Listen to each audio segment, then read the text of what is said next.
Where did you ever find an AC heater for this project? Did this come from a donor or is it a standalone aftermarket item? Quick one. I'm not sure if the AC has taken us as much time to design the car because it's been a pain. There are no units that you can just go and buy. I would love I could just go and buy.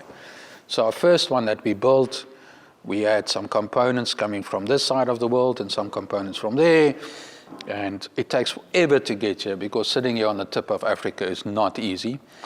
And when it arrived here and we got it all going and put power on and blower on, blah, blah, it was just not what we wanted.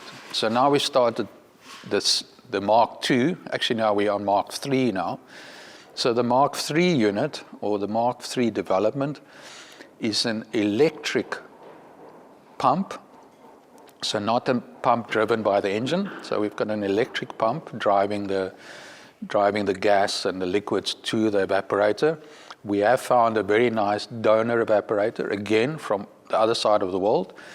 And then we need to design all the bracketry and the condenser and the dry bottle, etc. So we're building up a new package. So to answer your question, it's not a package out of some donor vehicle. It's purpose-made components to do the necessary.